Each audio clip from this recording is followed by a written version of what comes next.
Hey friends, it's Nikayla from the podcast Side Hustle Pro. I'm always looking for ways to keep my kids entertained without screens, and the Yoto Mini has been a total lifesaver. My kids are obsessed. Yoto is a screen-free audio player where kids just pop in a card and listen. Hours of stories, music, podcasts, and more, and no screens or ads. With hundreds of options for ages 0 to 12, it's the perfect gift they'll go back to again and again. Check it out at yotoplay.com. YOTOPLAY.com. Hey friends, it's Nikayla from the podcast Side Hustle Pro. I'm always looking for ways to keep my kids entertained without screens, and the Yoto Mini has been a total lifesaver. My kids are obsessed. Yoto is a screen-free audio player where kids just pop in a card and listen. Hours of stories, music, podcasts, and more, and no screens or ads.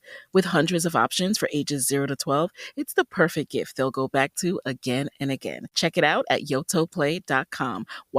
YOTOPLAY.com. Caroline Spencer braced herself against the heavy bedroom door, heart pounding in her chest.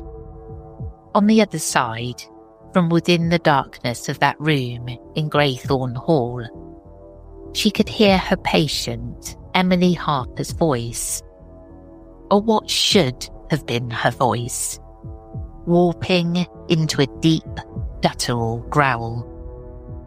It was past midnight. The old manor around her was dead silent, each second stretching.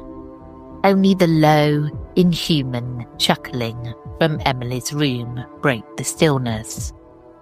Caroline's blood ran cold at the sound.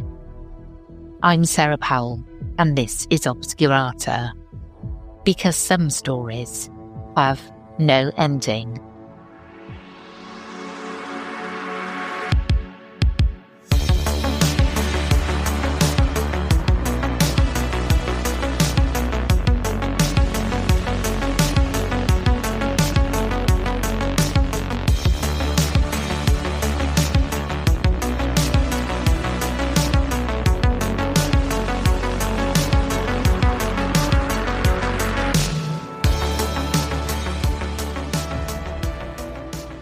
Minutes earlier, Caroline had burst into that room to find a scene from a nightmare.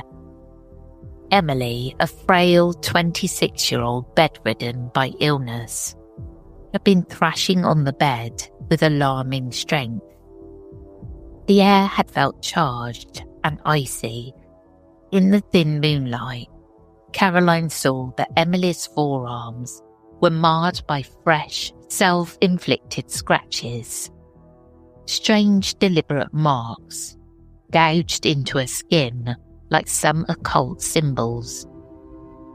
When Caroline rushed to restrain her, Emily's eyes flew open, unfocused and milky, and a guttural male voice hissed from her throat, laughing.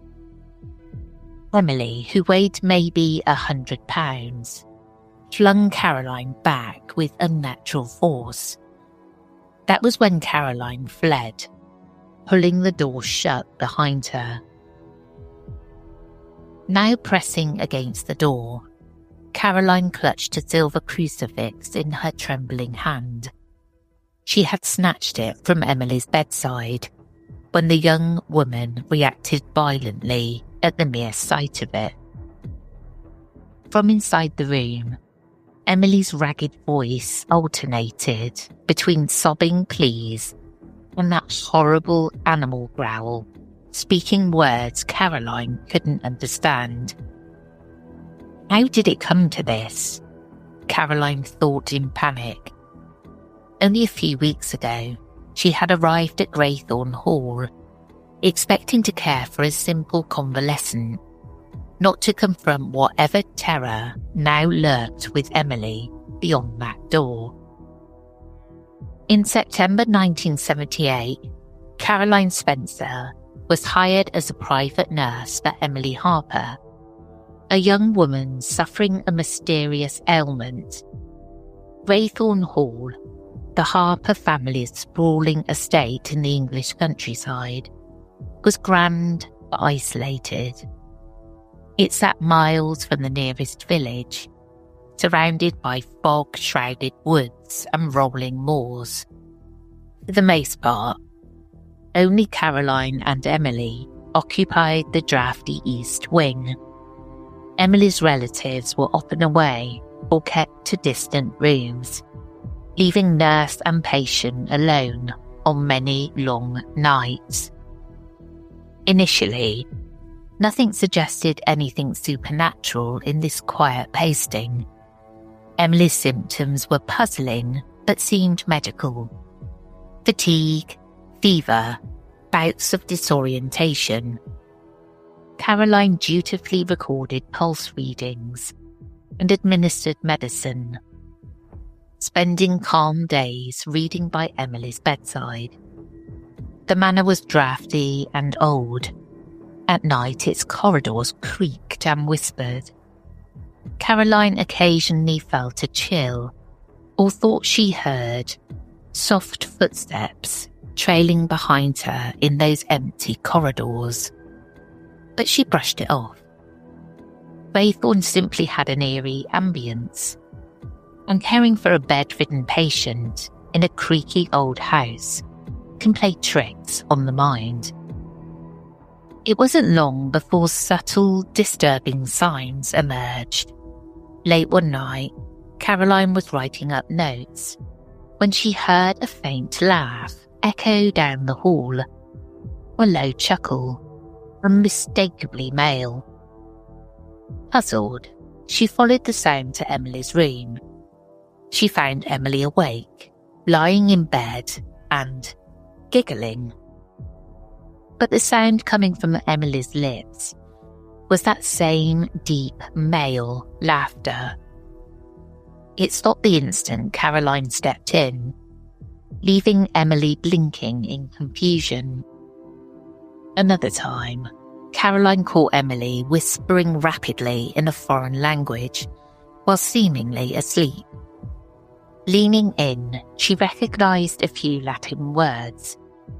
Emily was muttering phrases like "Salva me ex infernis," which means "save me from hell."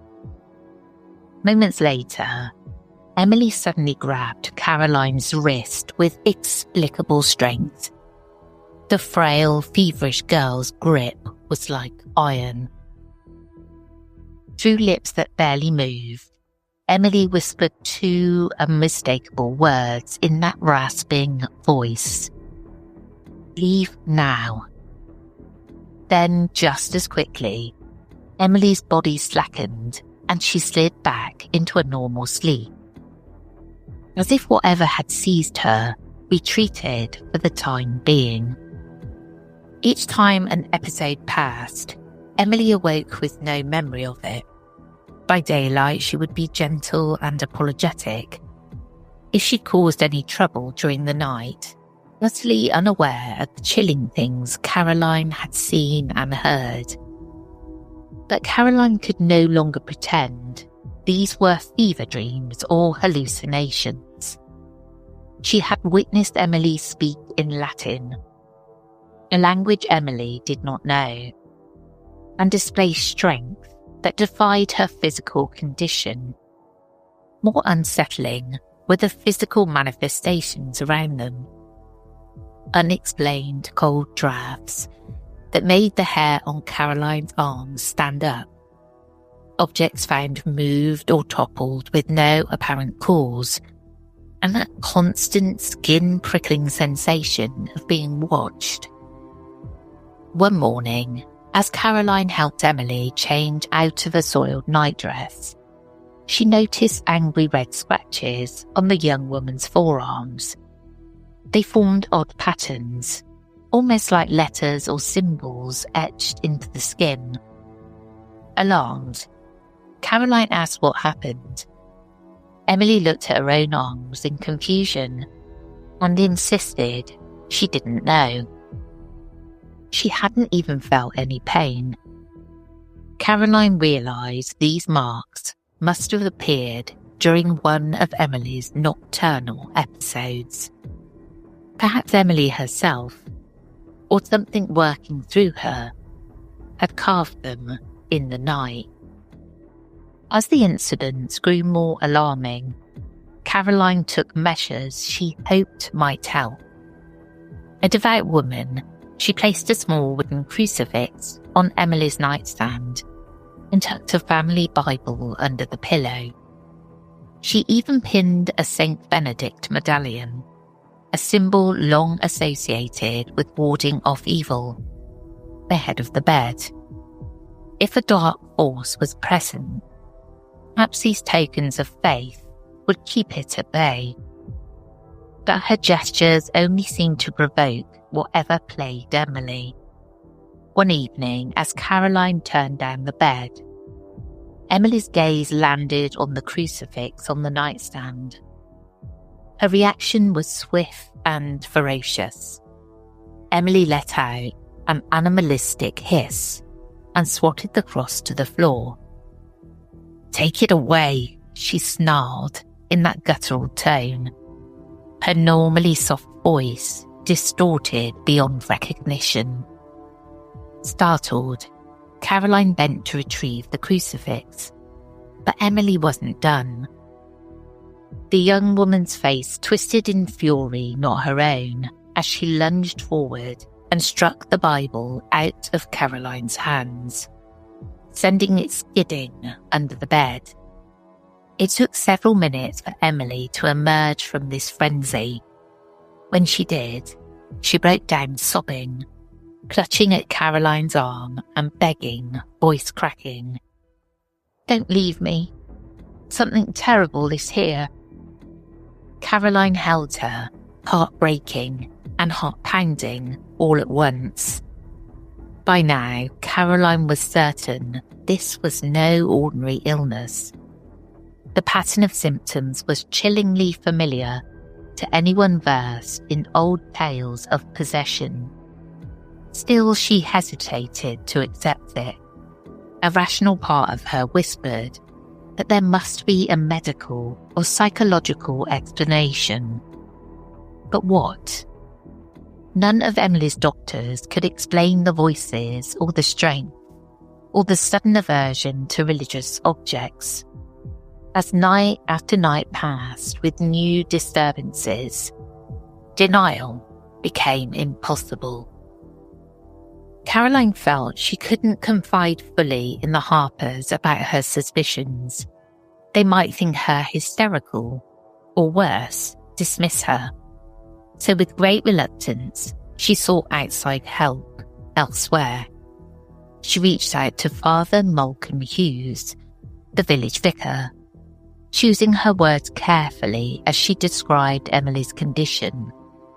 She mentioned nightmares, erratic behaviour, the palpable sense of evil in the house.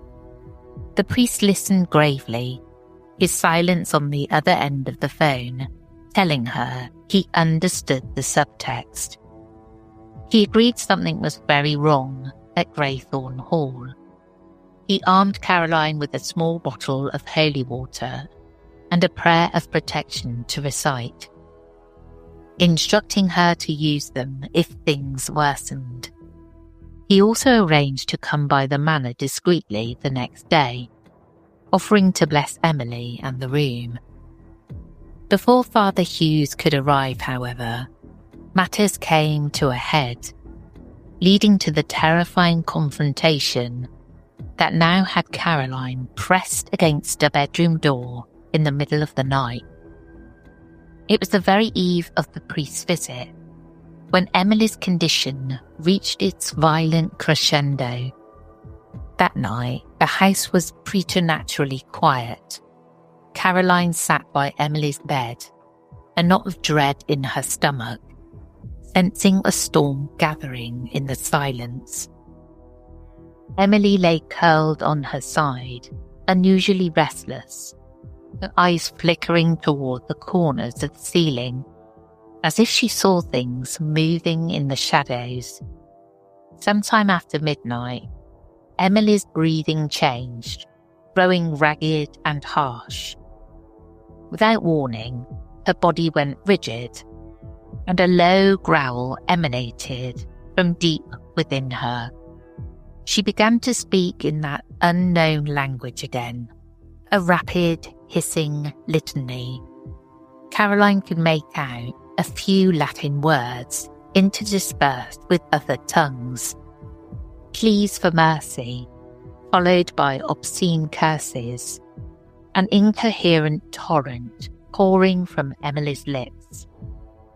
Steeling herself, Caroline uncorked the holy water Father Hughes had given her.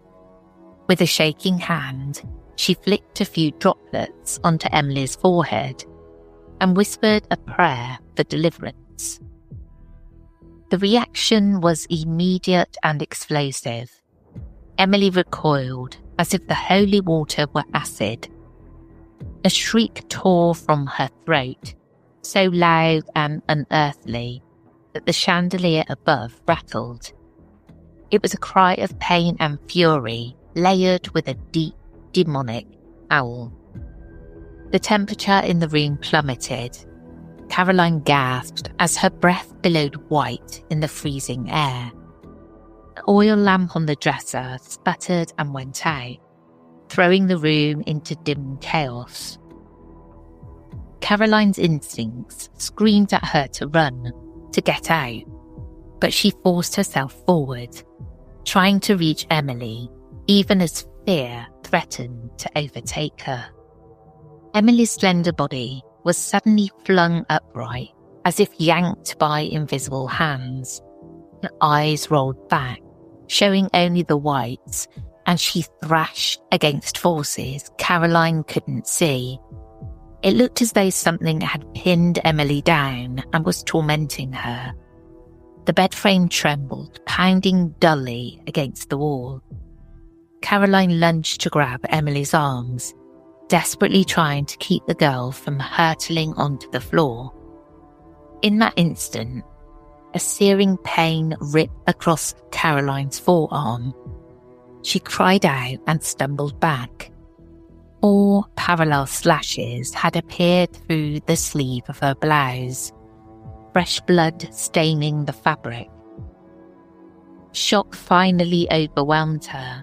Caroline turned and fled from the room, slamming the door behind her as Emily's distorted voice snarled from within.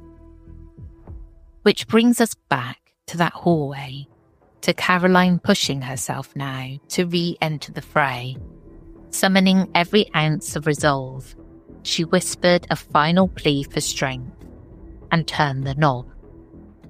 Inside, the destruction was evident. Bedding lay on the floor, a lamp had shattered, and the heavy armoire in the corner stood ajar as if it had been slammed. Emily, however, was no longer thrashing. She was eerily still, half upright against the headboard with her head bowed. For one heart-stopping moment, Caroline feared the young woman was dead. But then she heard a soft, itching breath and a weak whimper. Caroline rushed to Emily's side and gently lifted her face. Emily's eyes were closed, tears leaking down her cheeks. She was conscious, but barely. "It's so cold," Emily whispered. The air was frigid and Caroline's own fingers were numb. She grabbed the thick blanket from the floor and wrapped it around Emily's trembling shoulders. Only then did Caroline notice the headboard above Emily's head.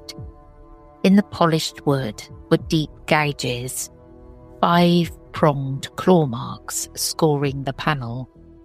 Caroline had no time to process this, as Emily suddenly let out a low, pained moan. "It hurts. What's happening to me?" Emily sobbed, her voice small and frightened, truly her own voice again. Caroline's eyes stung with tears of empathy and terror. She smoothed Emily's damp hair back and whispered, "I don't know, but I'm here with you. I won't leave you."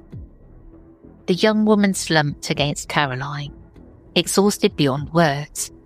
Caroline held her close, humming a lullaby shakily. As the first pale glow of dawn crept through the frost-laced windows, the darkness ebbed with that morning light, and Emily mercifully slipped into a deep, natural sleep. Later that day, Father Hughes arrived as planned. He found a visibly drained Caroline and an oddly calm Emily. Weak and groggy, Emily permitted the kindly priest to sit at her bedside and pray. As he softly intoned blessings and scripture, Emily shut her eyes and listened, frowning occasionally as if at a faint headache. When holy water touched her skin now, she only flinched lightly, then relaxed. Caroline watched with cautious hope. The worst seemed to have passed. In the privacy of the hall, she showed Father Hughes the vivid scratches on her own arm and described the night's battle. The priest's face grew grim, and he agreed that some malevolent presence had indeed been at work. Father Hughes proceeded to perform a thorough cleansing of the room. He walked the perimeter, sprinkling holy water in every corner and doorway. He recited the ancient Latin rites of exorcism under his breath, his hand firm on his rosary. Emily dozed through most of it, stirring only to sigh or murmur incoherently now and then. To Caroline's immense relief, there were no outbursts, no flying objects or phantom voices. By the time the priest finished, the atmosphere in the room felt lighter, almost serene. Emily was sleeping peacefully. Father Hughes wiped sweat from his brow, told Caroline quietly that he believed the entity, whatever it was, had been driven out or discouraged for now. He warned her to remain watchful, but he offered a hopeful smile. Caroline, for the first time in weeks, allowed herself to breathe deeply without a knot of dread in her stomach. In the days that followed, Emily Harper's health rebounded in a manner that defied all previous expectations. Her fever vanished and did not return. The hollows under her eyes began to fade. She was able to eat solid food again, and even sit up on the edge of her bed without swooning. The angry red scratches on her arms, and the ones on Caroline's arms, gradually healed into pale pink lines. Emily seemed more herself than ever, albeit with a haze of confusion when she tried to recall the past month. She admitted to Caroline that she remembered very little, just fragments of nightmares, a sense of losing time, and a constant feeling of dread that she couldn't explain. She knew something awful had happened, but not the details. When the family doctor visited to assess this sudden recovery, he was baffled. According to his instruments and tests, Emily was a healthy young woman again. He cautiously declared her mysterious illness in remission, crediting rest and care, though privately he confessed to Caroline that he had no scientific explanation for such a rapid turnaround. The Harper family, immensely relieved but wary of scandal, quietly closed the chapter. Officially, they told friends and neighbours that Emily had suffered a rare infection complicated by temporary mental distress, but that she was now on the mend. They thanked Caroline profusely and paid her wages in full, even offering a generous bonus for enduring such a challenging assignment. There was a polite understanding that Caroline would not speak too specifically about Emily's more unusual symptoms. Caroline, emotionally and physically drained, was eager to leave the site of so many traumas. She departed Greythorne Hall in early November 1978, with Emily standing pale but smiling at an upstairs window to wave goodbye. Caroline left physically unharmed, but deeply shaken by what she had experienced. In the weeks that followed, she sometimes woke from nightmares, heart pounding, imagining she heard that guttural chuckle again in the dark of her own small flat.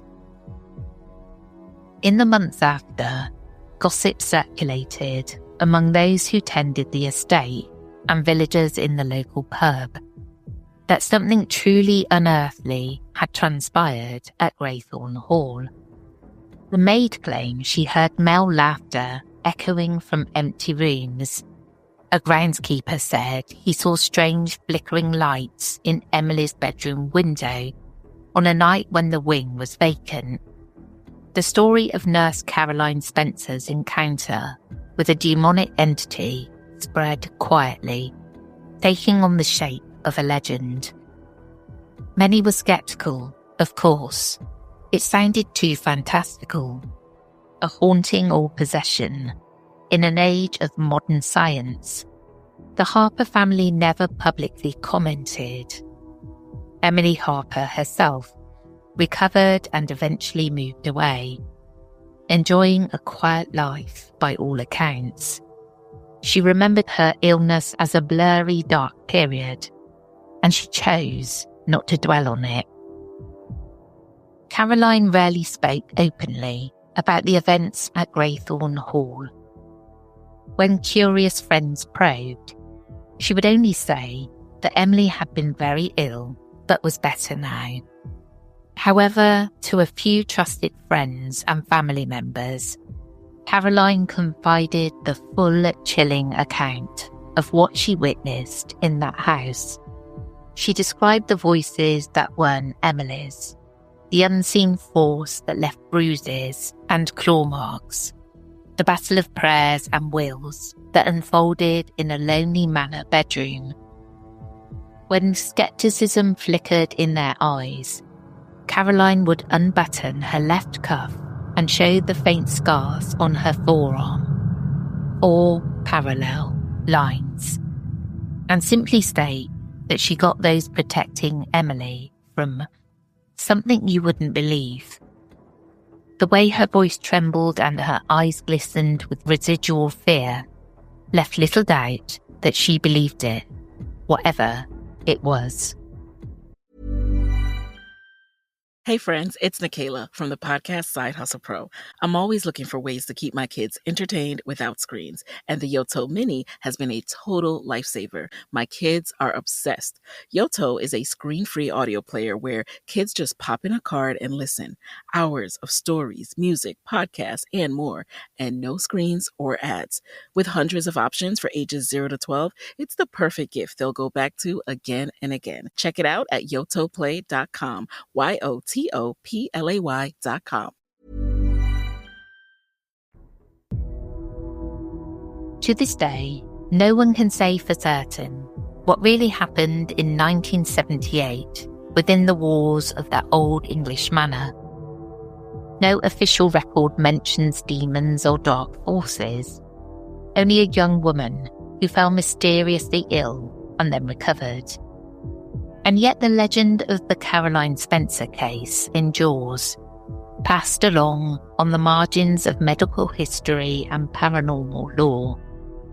Some call it a genuine case of demonic possession and a triumph of faith and courage. Others suspect it was a complex psychological disorder or hidden illness that took a bizarre turn. As for Caroline and Emily, they both moved on with their lives, but the bond forged in that crucible of fear and faith remained. Well, that's the end of this episode. I hope you enjoyed it.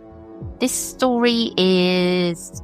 I'm a bit unsure whether it's an urban legend or folklore. I'm not sure of the origin of the story, but I've heard it a few times, so I wanted to share it with you guys. If you'd like to support this podcast, you can do so by visiting patreon.com/The Whispering Woods. where for £2.50 you can subscribe to the Obscurata tier and listen ad-free every month. And for £4.50 you can listen to this podcast and our other podcast, The Whispering Woods. We're also on Apple Premium, where for $4.99 a month you can listen completely ad-free to both podcasts. I'd like to say a quick thank you to Rog for fact-checking and editing. And as always, stay curious and sleep with the lights on, just in case.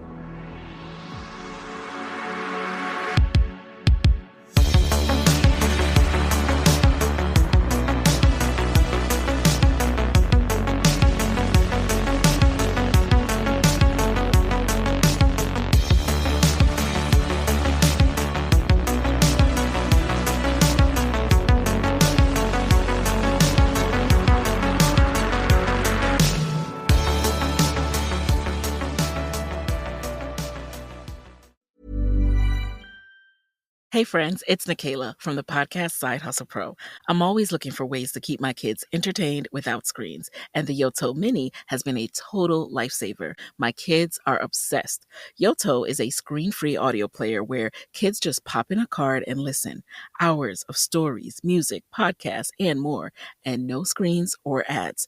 With hundreds of options for ages 0 to 12, it's the perfect gift they'll go back to again and again. Check it out at yotoplay.com.